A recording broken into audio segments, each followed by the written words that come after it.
عورت اور مرد کی نماز میں اللہ کے رسول نے کوئی فرق نہیں کیا.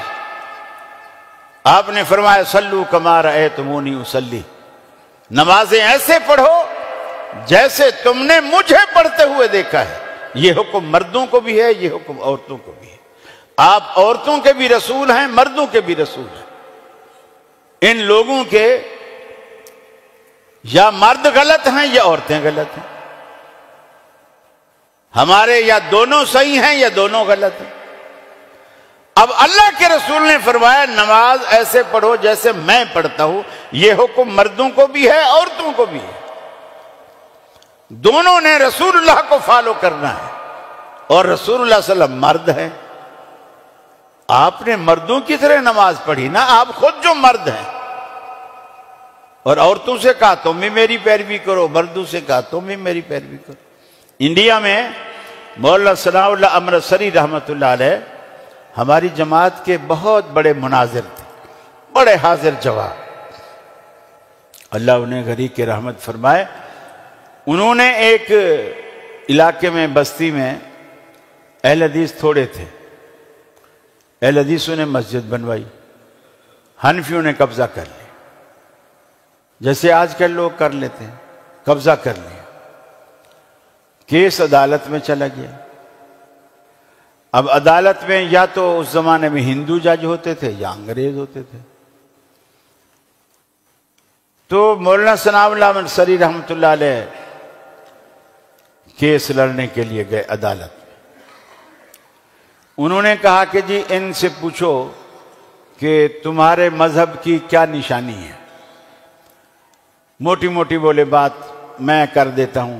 پوچھو کہ تم لوگ ہاتھ کہاں باندھتے ہو. حنفیوں نے کہا جی ہم تو یہاں وہ پیٹ پہ باندھتے ہیں، ناف پہ. انہوں نے کہا جی جج صاحب اس کو لکھو کہ حنفی جو ہے وہ ناف پہ ہاتھ باندھتے ہیں، لکھو.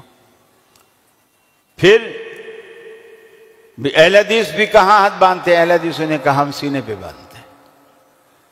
مولانا ثناء اللہ صاحب نے جج سے کہا کہ لکھو کہ اہل حدیث سینے پر ہاتھ باندھتے ہیں. اب یہ دو نشانیاں آ گئی. حنفیوں کی نشانی یہ ہے کہ وہ ناف پہ باندھتے ہیں، اور اہل حدیث کی نشانی یہ ہے کہ یہ سینے پہ باندھتے ہیں. جج نے فیصلہ یہ کیا کہ جن کی تعداد علاقے میں، محلے میں زیادہ ہوگی، یہ مسجد ہم اسی کو دیں گے.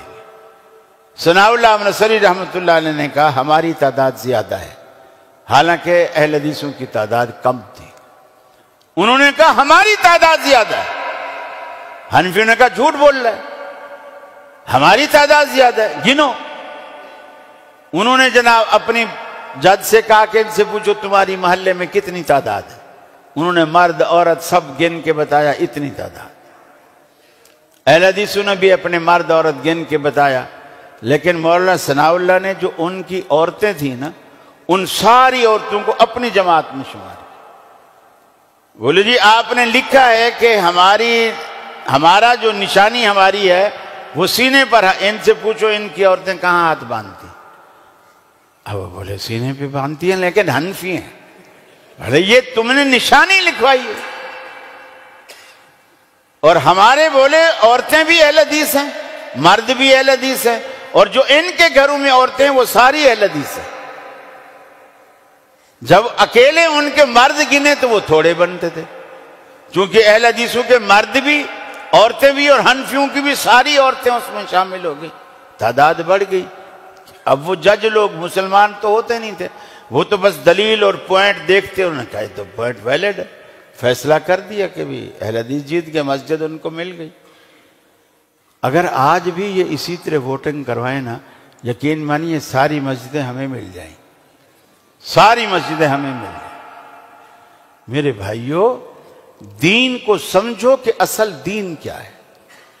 اصل دین کیا ہے؟